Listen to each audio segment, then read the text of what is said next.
Hello, hello, welcome back to my channel. Thanks for stopping by. I'm going to try to continue to do another one of my stash bust videos.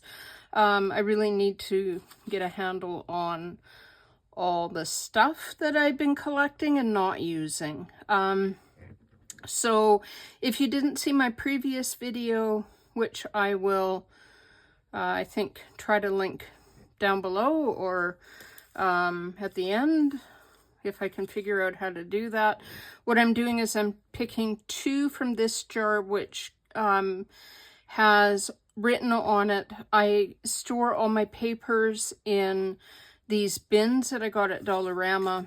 So I've written in here all the things in the bin, plus small ephemera, which are not housed in those bins, but are binned, and brown paper, which is taking over everything. And then in this are some what we could call prompts. So a make of some kind, like a pocket, hidden paper clip, an envelope, that kind of thing. I did try to do a video in the middle of the week doing this, but my brain wasn't functioning properly, so that video will never see the light of day. So I will pick two from this, one from this, and let's see what we get. If you want to play around or play along, if you've got a stash that's taking over, you can either use Seven Plaza or Crafty by Tony, their prompt for Stashtember, or I've created a prompt for mine, just for my own personal whatever. And I'm calling it the Great Stash Off 2025 because my stash is great and I love the British Bake Off, the Great British Bake Off. I will not bring, I could bring cookies, but nobody would get to eat them and that would disappoint you. So without further ado, give them a bit of a, shall we call it a shuffle, close my eyes so I can't see. And hopefully they don't fall all over the I was going to say floor, but the floor is a long ways away. So first, larger ephemera. Let's try to move that so you can read that too. Larger ephemera. The reason I'm picking two is if I get like brown paper or coffee dyed paper, those are pretty boring, and even with adding ephemera, they can still be not that intriguing of a make. So I figured if I use two, I could create some interesting effects, shall we say. Oh, gel printing again. I had that last time with you. Gel printing. I love gel printing. Maybe I'll keep those out so I don't forget. And hopefully not envelopes. I really failed at that last time. A snippet roll. Cool. Okay. We can create some very, very fun stuff with that. I'll be right back. Okay, so these are the two bins, gel printing and larger ephemera. I think I need to, I have two chairs in my craft room because I have my home office at a different desk. So what I did is I brought my office chair beside me and put the two bins on the office chair. Poor cat. I hope she doesn't ever want to lay down on top of that chair. She has a cat bed. That's not larger ephemera. Apparently, I have lots of things with my address on it, so don't look at that. And I have all kinds of stuff in here.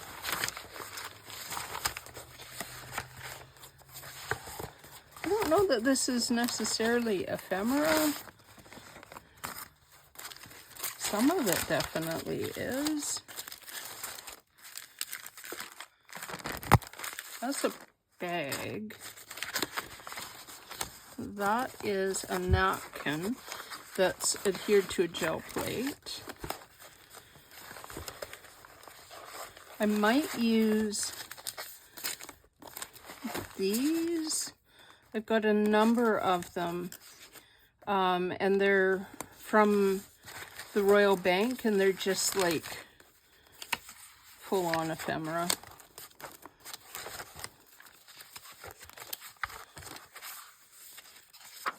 These are, oh, I like those. Those would be good for fall. These are writing paper.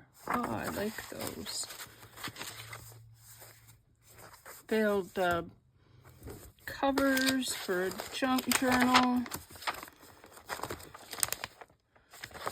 A research survey of some kind.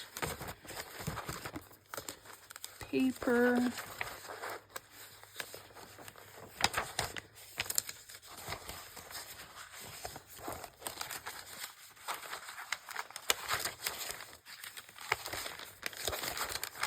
Oh, that's good. This is what I was looking for. Those are perfect. When you get furniture, that kind of thing, keep any of your things. Oh, that's never getting pulled apart. One of my kids drew that for me. Not sure why it's in here, but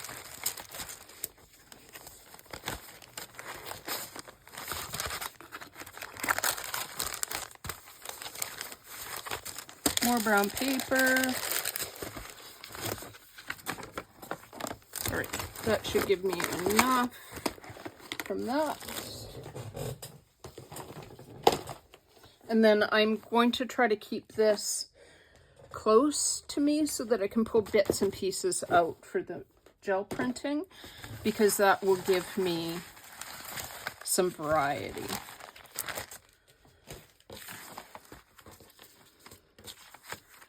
Normally what I do when I'm doing a snippet roll is I use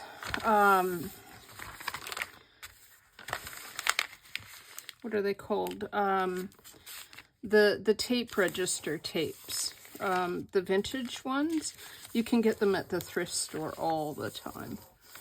But I'm going to use this. This is a napkin stuck to freezer paper by pressing it. So I don't know how well the napkin will stay adhered to the background, to that freezer paper, so I may have to come in with art glitter glue. No, Barely Arts.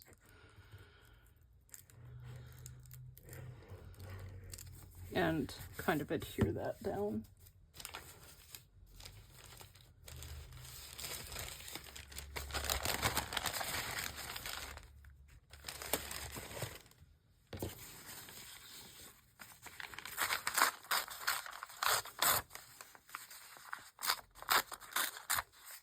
When I'm doing snippet rolls, I don't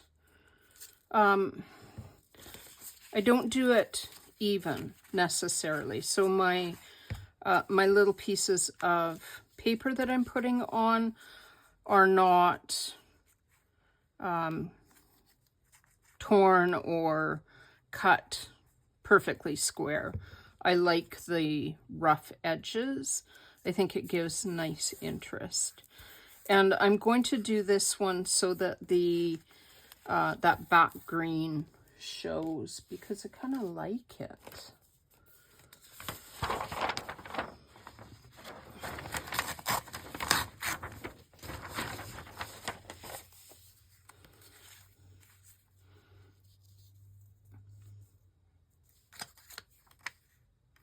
Oh, numbers. Numbers are always good.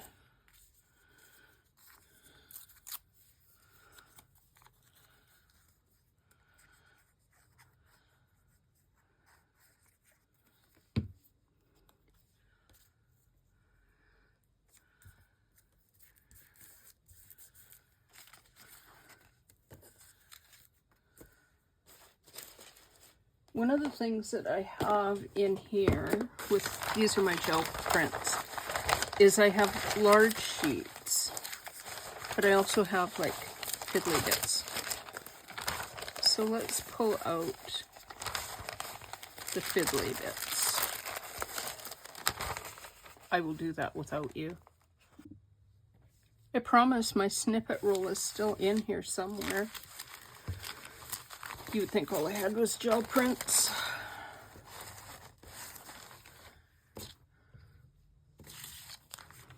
I need a place to keep my pin so I don't lose it.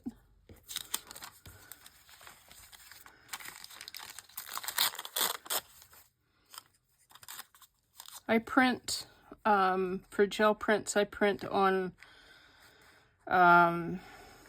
just regular copy paper, on brown paper, like the stuff you get your Amazon packaging, rice paper. I love printing on rice paper. Basically on, if you can print it, excuse my arm, I print it on my gel print. Yeah. I have a whole bunch of dot matrix paper, and it is amazing for printing on your gel print. So I have these border strips from the dot matrix, and I will probably like look at how fun that would be.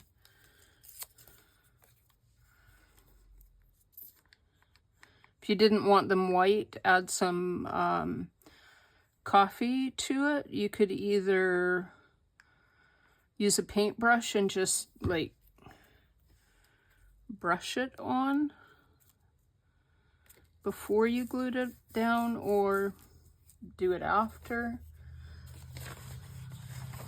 There was something I saw.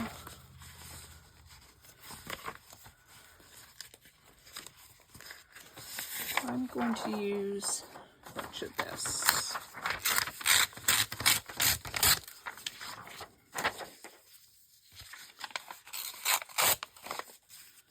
I got these at an auction, and they're all like, they're for some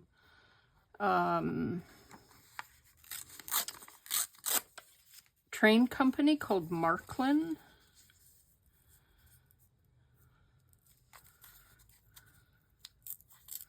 I would throw away a scrap like that. I know some people would keep that. I have so many scraps of so many different sizes. It's one of the reasons I'm doing this, because I am drowning in paper and scraps and fiddly bits and pieces.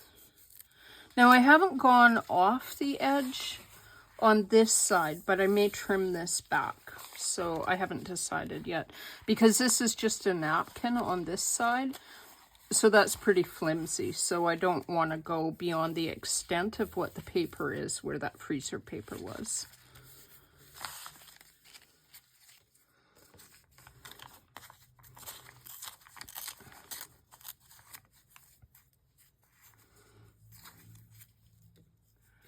This side is more like, because I tore it, that's all freezer paper on that side.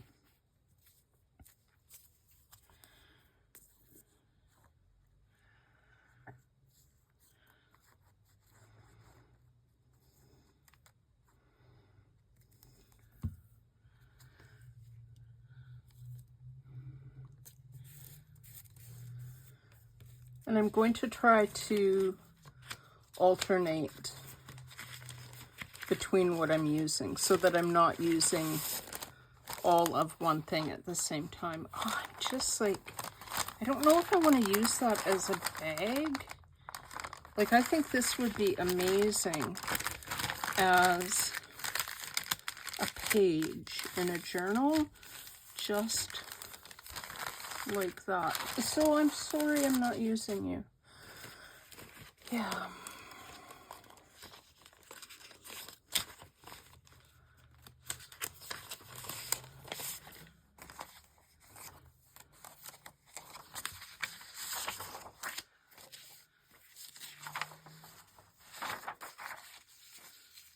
I don't like that color on there.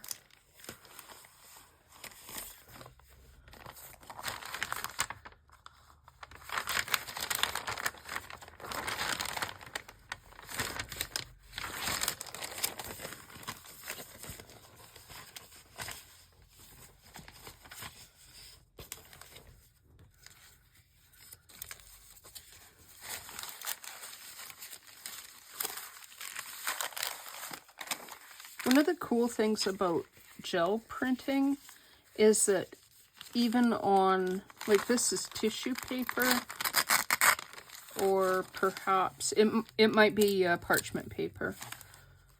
Yeah, this one might be parchment paper. But even though parchment paper is transparent, it gives you a bit of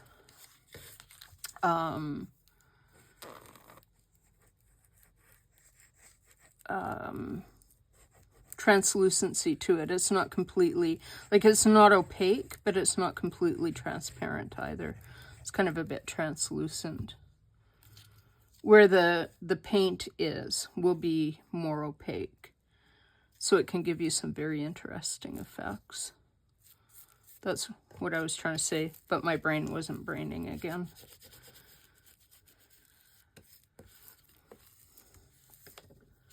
I also have some very tiny pieces of book page over at the side of my desk, so don't judge me. I'm going to utilize them because they're sitting there and I need to use them.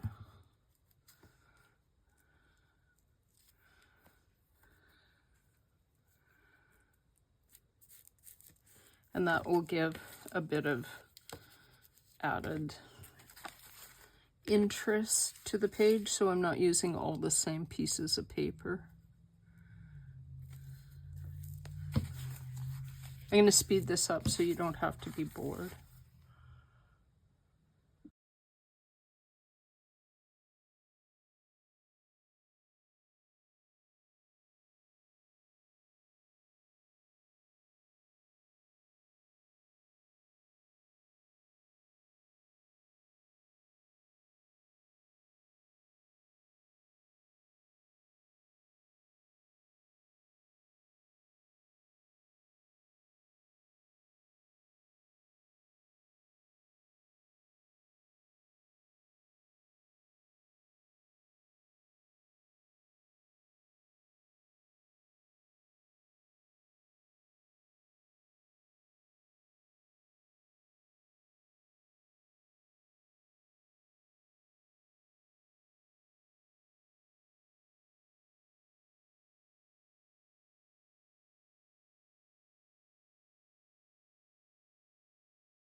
When you're making a snippet roll, even if you've,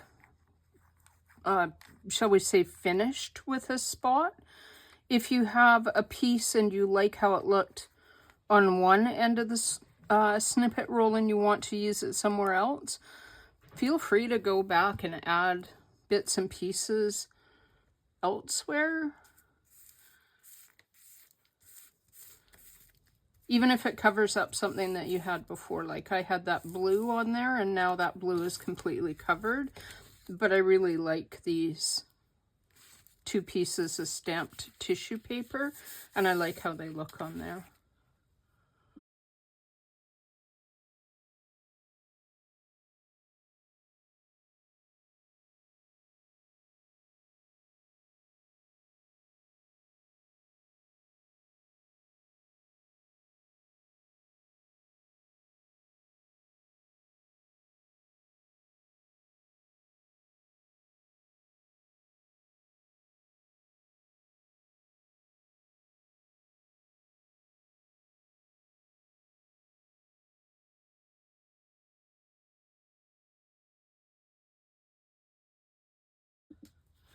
So that's pretty much basics snippet roll. And quite often this is where I would leave it. Here, from here, what I'm going to do is I am going to trim off this edge. Like so. Anybody wonders why I turn my ruler over? It's a very weird thing, but I find that it slips less if I don't use the cork side, which is totally ridiculous. It should be the opposite way around. But yeah, that's just me. I will throw these away. Others can keep them. Like I said, I'm going to drown soon. So I've got a couple of damp spots because I sprayed coffee to make these white bits turn a little bit darker. Now I'm going to just add labels randomly without any thinking. Except the thinking of, will it come off the backing paper? I will think that. Will it come off the backing paper?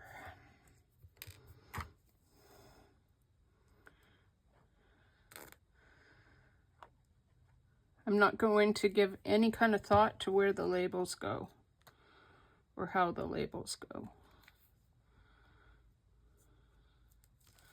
And I will go like that.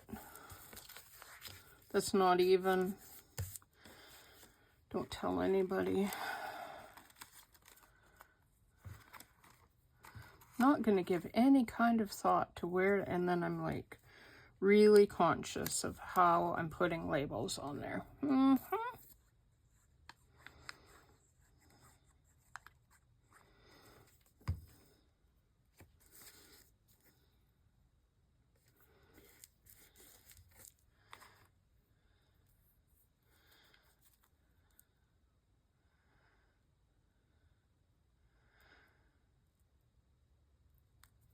I print word ephemera. If there's word ephemera in a kit, I often print it on labels. Just because I like how it works. Probably off frame with that.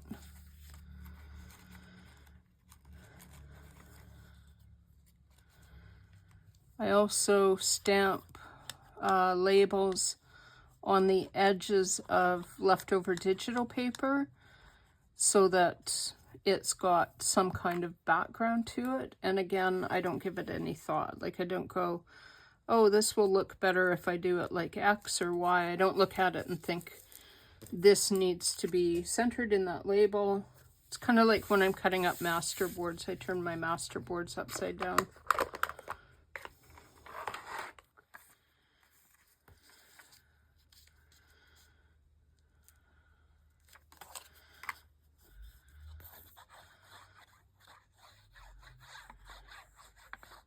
this one, I think what I'm going to do, after having put that little bit of paper on there, I'm now going to cover it.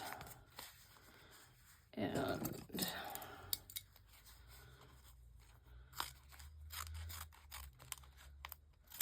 trim that off. And use it elsewhere.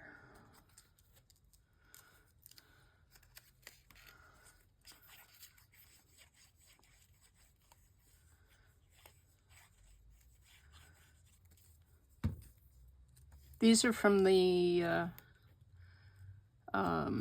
field label stamp set from Tim Holtz. I don't know the number because I didn't pull it out ahead of time. So is this, that identification check. That also is.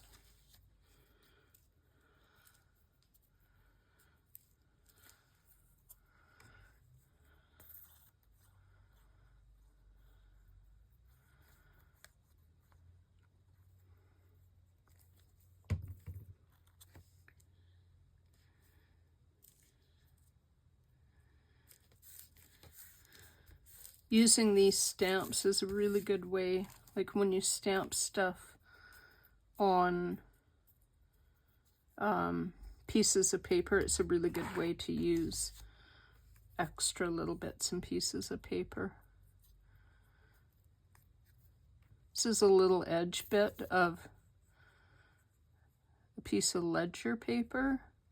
I know I say I throw away these little fiddly bits, unless it's stuff like this, it's the edges of ledger paper, because I really like how fun those are when you glue them down on a page. It gives so much added interest. Like these things, like these holes and these little square things. I just think they're so much fun when you glue them down. Stuff like this with the numbers on it.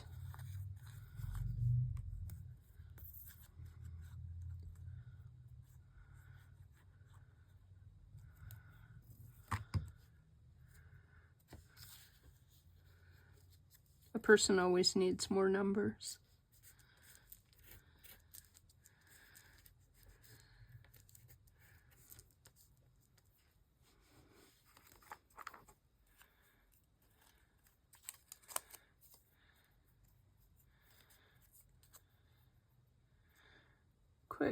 Oh, I thought it said quick conversation, and I was like, that's funny.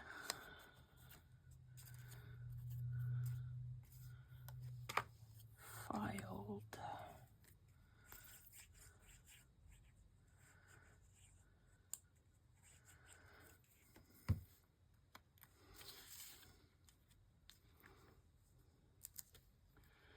Oh, let's go like that.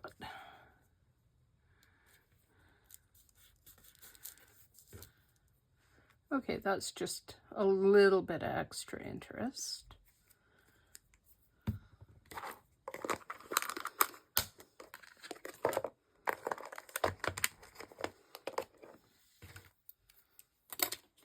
From here, once you've created your snippet roll, you could come in and before you cut it into pieces, put fussy cuts on it, like so, or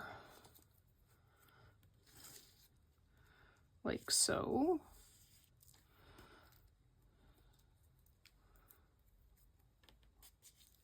Or like so, which is kind of fun. What you want to do is think about end use or not. You can just glue them down, which I think I will, because I like how those look. I would use fussy cut, or snippet rolls, sorry, not fussy cuts. I would use fussy cuts as fussy cuts. Snippet rolls I would use as tags, belly bands, side tucks, You could use them as tags. Did I say that? I think I said tags already.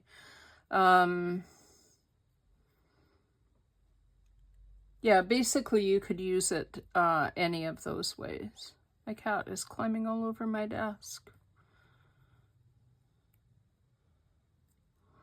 Not this one, the one beside me.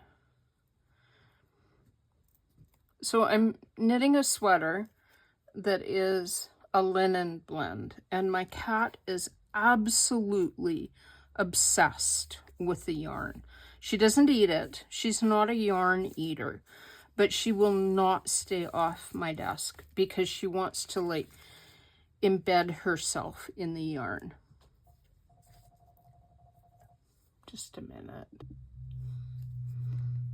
Thankfully, my computer locks when I am not using it for a long period of time. Otherwise, I think that she might have, I don't know, gone internet shopping and bought all the things. You know, new cat bed, bunch of food, you know.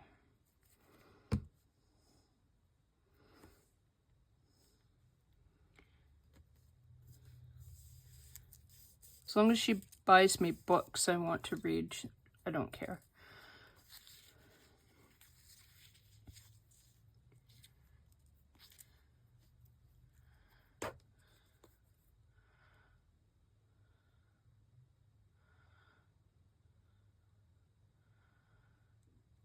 These little tiny flowers are from a Reader's Digest book. I think it's called North American Wildlife and Flowers or something like that. I got it at a thrift store. I got a whole bunch of them at a thrift store. I actually have 4 copies because I keep finding it, and every time I find it, I buy it because it's got some amazing images in it that make really good fussy cuts. All right, so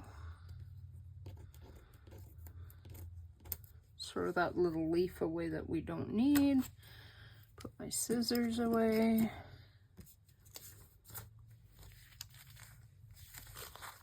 Okay. Jump the gun on putting the scissors away because I need that off up there.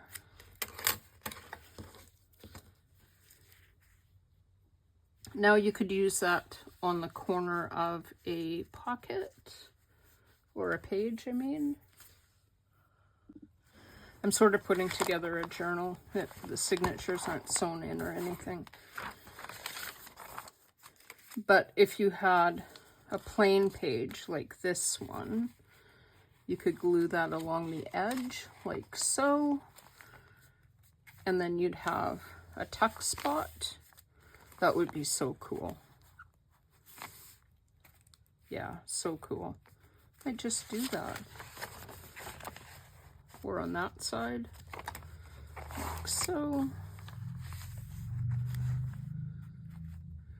And then if this piece is longer than the page, like so, so once you put it on here and trim it off, now you've got about this much. Well, that would make a nice little tiny tag for something else.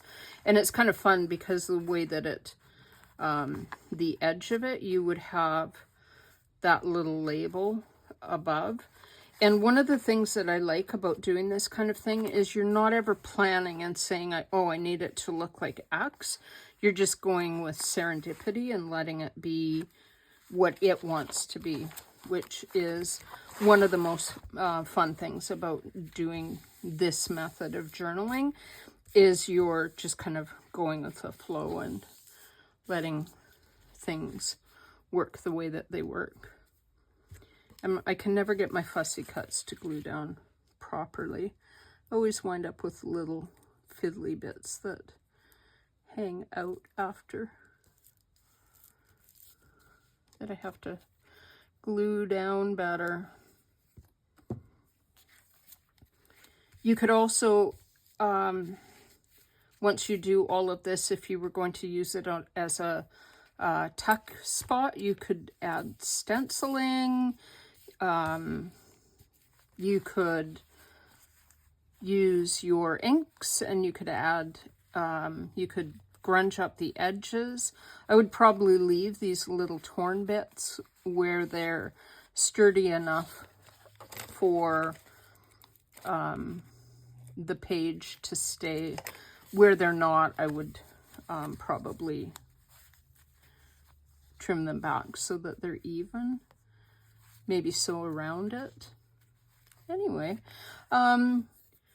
if you want to play along, the hashtag that I'm using is the Great Stash Off 2025, or you could do it as part of Crafty by Tony and Seven Plaza as their September Scrap Off, September Scrap, whatever it's called.